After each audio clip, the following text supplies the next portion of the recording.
오늘도 우리와 함께 하시는 하나님께서 세계로 열린 선교방송 위에 함께 하시기를 주 이름으로 축원합니다.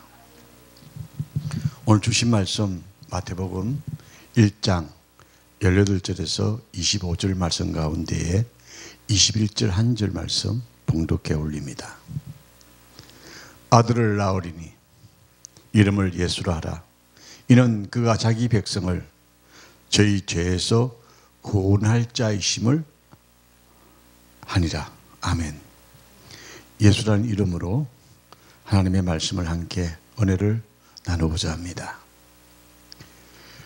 물의 방향은 아래에서 위에서 아래로 흘러가는 것이 물의 방향이고, 이것을 우리는 원칙으로 알고 있습니다.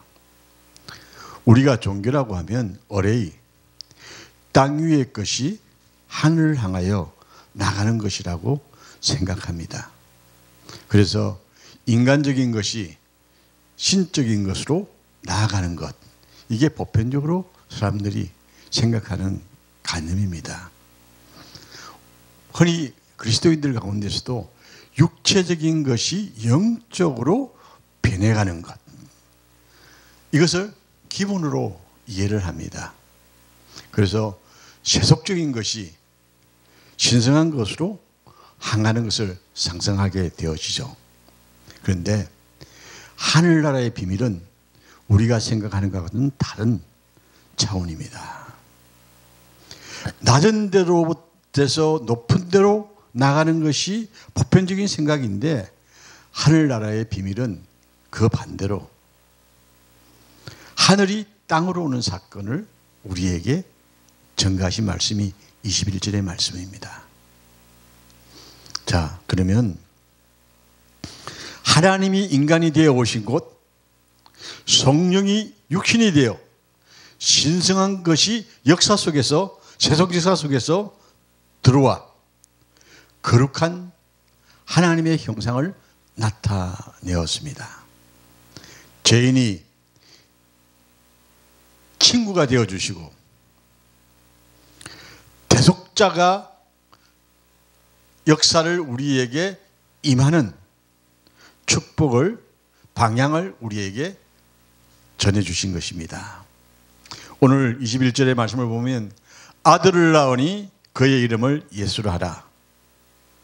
이 예수란 이름은 세상을 구원할 자라는 뜻입니다. 인류 역사상 이름의 여교와 탄생과 그리고 그 이름의 뜻대로 수천 년 동안 인류 역사 위에서 이루어져가는 일들이 없었습니다. 그리하여 예수님의 이름을 기모자라 그렇게 칭하는 것입니다. 예수라는 이름은 가브리엘 천사가 처녀 마리아에게 나타나 보라, 내가 수태하여 아들을 낳으리니 그 이름을 예수라 하라. 누가복음 1장 31절의 말씀입니다.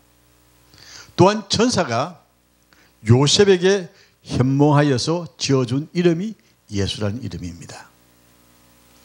그 이름의 뜻은 본문 말씀에 잘 증거하고 있습니다만, 자세히 살펴보면 첫째로 자기 백성이라고 표현했습니다. 자기 백성은 누구입니까? 선택된 하나님의 백성, 즉 예수님을 왕으로 섬길 수 있는 믿음을 가진 자, 선민을 의미합니다. 예수님께서 제자들에게 말씀하시기를 너희가 나를 택한 것이 아니요 내가 너희를 택하여 세웠다고 요한복음 15장 16절에 말씀합니다.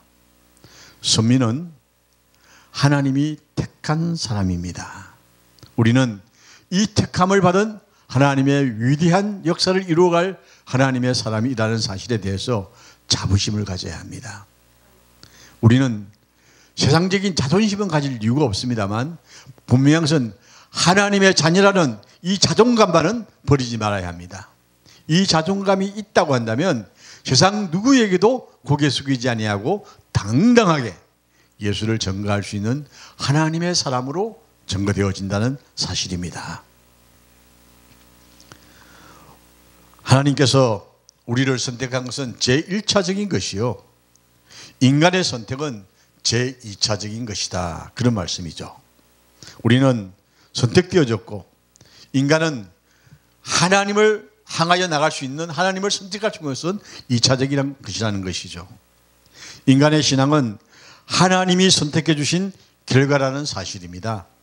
여기서 종교적 교리적인 문제가 나올 수가 있겠습니다만 분명한 것은 하나님이 우리를 부르셨다는 사실입니다. 우리가 아직 죄인되었을 때에 그리스도께서 우리를 위하여 죽으심으로 하나님께서 우리에게 대한 자기의 사랑을 확정하셨다고 로마서 5장 6절에서 8절에 말씀하고 있지 않습니까?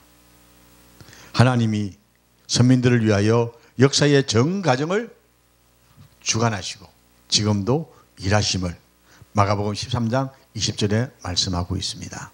우리는 오늘 또 하나님께서 이 나라 이 민족을 지켜주시고 이 민족의 놀라운 하나님의 역사로 인해서 통일의 역사와 또한 이 한민족이 세계를 향하여 복음을 전파할 수 있는 위대한 민족이 될 수 있기를 주의 이름으로 축원합니다. 그런데 우리나라를 지정학적 측면에서 본다고 한다면 우리나라를 가장 싫어하는 나라가 중국과 일본입니다. 왜 그럴까요? 지도를 한번 가만히 보세요. 우리나라 지도가요 정말 묘하게 생겼습니다. 중국의 뒤통수를 치는 망치같이 생겼습니다. 그래서 중국이 아하 우리가 언제든지 맞을 수가 있구나 하고 겁을 냅니다. 그런데요 일본을 향해서 보면요 꼭 단도같이 생겼어요. 언제든지 찌를 수 있는 단도같이 생겼으니까 중국이 일본이 우리를 미워 아니하려도 안 할 수가 없습니다. 그런데 우리는 여기서 한 가지 분명히 볼 수 있습니다. 하나님께서 우리 민족을 통하여서 동북아시아 선교의 장을 삼으시기로 이미 부르셨다는 것입니다. 그래서 우리는 영적으로 중국과 일본을 이미 짓누르고 있습니다. 그들이 아무리 발버둥을 쳐도 역시 하나님께서는 우리를 선택하셔서 그 나라를 영적 변화의 역사를 이루게 하시는 하나님의 역사가 그곳에 있다는 사실입니다. 하나님께서 자기 백성들을 세상에서 불러서 소금과 빛이 되게 하셨습니다.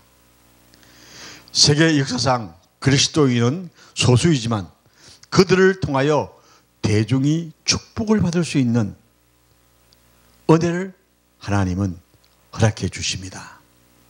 하나님께서 자기 백성 요셉 청년을 통하여 보디발의 집에 축복하셨습니다. 다시 말씀드리면 대한민국을 통하여서 중국과 일본을 축복하시고 그들에게 하나님의 나라를 알게 하시는 놀라운 역사를 우리에게 주셨다는 사실입니다. 소돔성에 자기 백성 10인만 있으면 온 세계 사람들이 구원의 축복을 받을 수가 있었습니다. 여기서 우리가 한번 생각해 봐야 합니다. 소돔성에 어인 10인만 있으면 구원받을 수 있는데 어인 10인이 없어서 구원받지 못했습니다. 이 말을 우리 한번 바꿔 생각해 봅시다. 이 땅에 어인 10인만 있으면 세상을 변화시킬 수 있다. 그런 이야기가 될 수가 있습니다. 우리는 이 놀라우신 하나님의 역사, 이 하나님의 일하심의 역사를 우리는 믿고 오늘 또 예수 이름으로 세상에 나가서 세상을 변화시킬 수 있는 우리가 되어야 할 줄로 믿습니다. 예수란 이름은 자기 백성의 선택을 내포한 말씀입니다. 자기 백성이란 예지된 말씀이요 소명된 자를 이야기하는 것입니다. 어인된 자를 이야기하는 것입니다. 영화롭게 된 자를 이야기하는 것입니다. 이 하나님의 말씀이 담겨 있는 말씀이 오늘 본문 말씀입니다. 로마서 8장 3절의 말씀을 보면 이 말씀을 이해하기가 쉬울 줄 압니다. 그러면서 저의 죄에서 라고 말씀합니다. 이 말씀은 모든 인류가 다 죄 아래에 있음을 이야기하고 있습니다. 어인은 없나니 한 사람도 없다고 했습니다. 로마서 30장 10절의 말씀이죠. 사람이 한 번 죽고 심판을 받는 것은 정한 것이라고 히브리서 9장 17절에 말씀하고 있습니다. 이 세상에는 죄를 지으면 법에 따라 벌을 받는 것이 당연한 것이죠. 최후의 심판에는 영원히 사느냐 영원히 죽느냐, 이 판가름이 나는 것이 마지막 심판입니다. 이 심판대 앞에 섰을 때 우리 인간은 어떻게 변할 수가 있을까요? 우리가 하고 싶어도 할 수가 없습니다. 예수 그리스도를 믿는 자는 하나님께서 그 죄를 이미 사하셨기 때문에 묻지 않습니다. 영원한 세계로 옮기움을 받습니다. 영원히 죽지 않는, 그리고 하나님과 영원히 찬양할 수 있는 아름다운 곳으로 옮김을 받는 것이 우리 그리스도인의 믿음입니다. 그리고 하나님은 그 역사를 이루어 주실 줄로 믿습니다. 하나님께서 사람의 말과 행위와 마음을 심판하신다고 유다서 14장 15절에 말씀하고 있죠. 유다서 1장 14절에서 15절의 말씀을 보면 하나님께서 분명하게 말과 행위와 마음을 심판하신다고 하셨습니다. 제가 이 설교 방송을 하면서요, 늘 감사한 게 뭐냐면요, 제가 이 마이크를 잡고 방송을 해놔서 나중에 방송을 보면요, 제 모습에 대해서 여러 각도의 모습을 봅니다. 왜냐하면 제가 습관적인 것들이 어떤 것인지 이 방송을 보면 다 보입니다. 그걸 보면서 느끼는 게 뭐냐면요, 하나님 앞에 가면 우리의 모습이 저렇게 적나라하게 보여질 수 있다는 것을 생각하면요, 두렵고 떨립니다. 세상에 어울려 살면서 때때로 하나님 보시기에 합당치 않는 모습들이 있으면 그 모습을 내가 보게 됐을 때 얼마나 부끄러울까.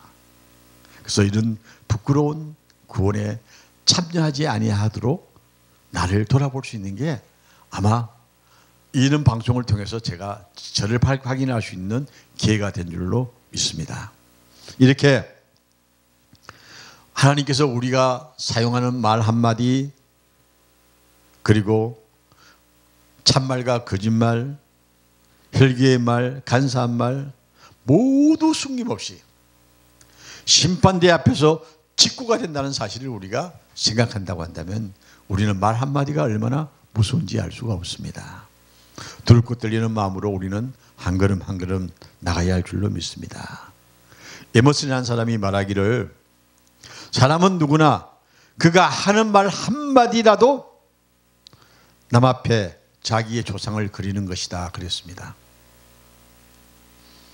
우리는 말 한마디라도 범죄하지 않으려고 노력해야 합니다.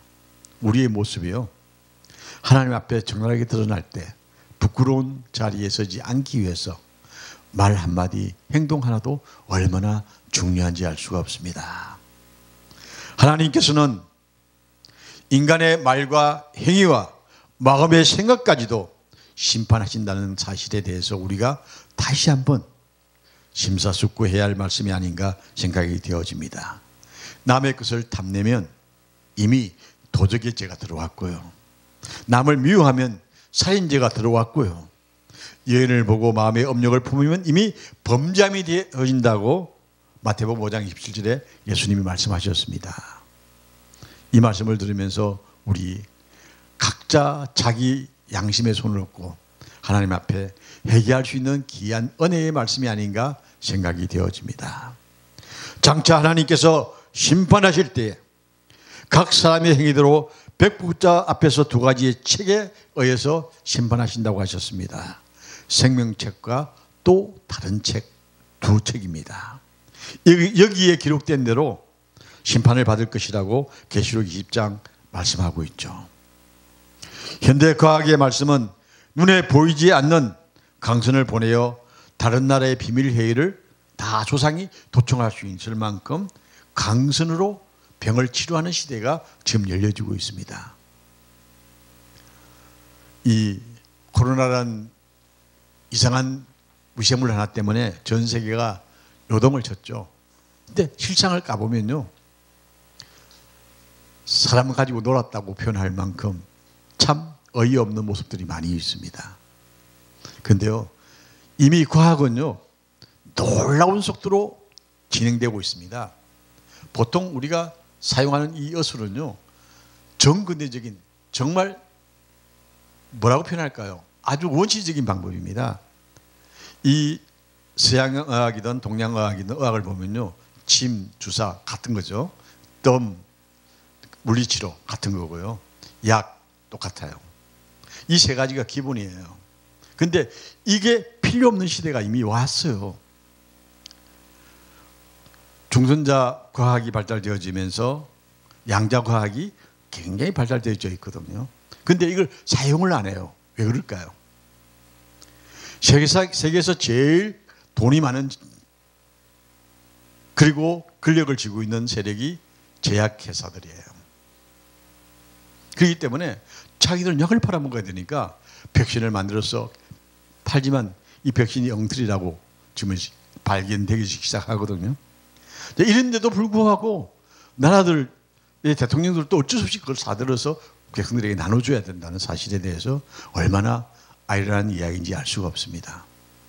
그래서 이런 양자의학이 지나고 나면요, 파동의학이 오고요, 파동의학이 오고 나면 엑셀의학이 오는데, 하여튼 이런 변화에 굉장히 많은데도 불구하고 이걸 사용하지 못하고 있다는 사실입니다.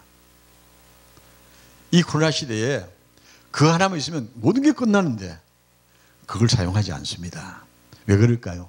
제약회사들이 못하게 합니다. 이 파동의학만 하더라도요, 병원이 필요 없어요. 의사가 필요 없어요. 그럼 우리 사회의 변화가 엄청나는 겁니다. 자, 이런 시대가 도래하고 있어요. 자, 이런 것들을 보면서 우리는 하나님 앞에 섰을 때의 우리의 모습들이 거기에서 보여지는 것입니다. 만물을 만드신 하나님께서 우리들의 생각, 우리들의 말, 우리의 마음, 그리고 우리의 하나하나 행동 하나까지도 모두 알고 계심을 우리는 다시 한번 상기해야 합니다. 방송 카메라가 비춰지듯이 우리의 모습이 다 비춰져서 하나님이 알고 계신다는 사실입니다.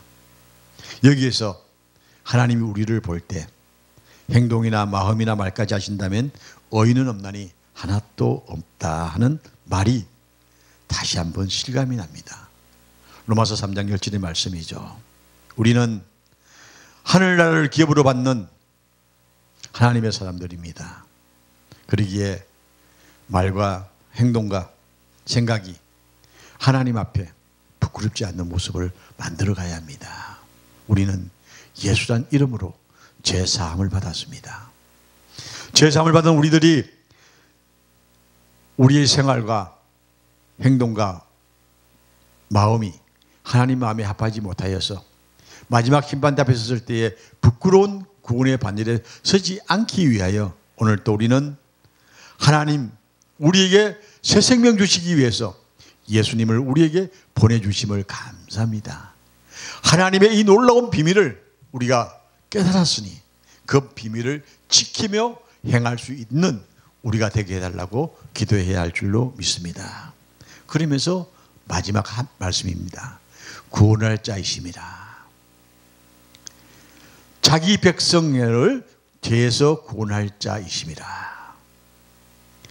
세계에 여러 종교가 있습니다만 죄 문제를 다루지 않는 종교는 별로 없습니다. 인간의 죄를 어떻게 할 것인가? 문제가 1번입니다. 그 이유는 죄 문제 해결이 없이는 참 평화가 없기 때문에 축복이 있을 수가 없다는 개념이 기본적으로 우리 인간 속에 깔려 있습니다. 그래서 많은 종교를 보면 해교를 볼 수가 있죠. 해교가 기본이 뭐냐면 자기의 죄값을 치르기 위해서 알라를 신봉해야 됩니다. 매일 하루 5번씩 절을 해야 됩니다. 그리고 총수입 40분의 1을 무조건 메카에 내놔야 됩니다. 그리고 자선 행위를 해야 합니다. 매년 음력 4월 진짜 라마다가 다 며칠 안 남았는 것 같은 다음 주인가 그러는데 라마다를 하면 한 달 동안 다 정리하고 그냥 예배만 드려야 됩니다. 그리고 금식해야 되죠. 한 달 동안 금식이라고 할 정도로 금식 기간이 굉장히 많습니다.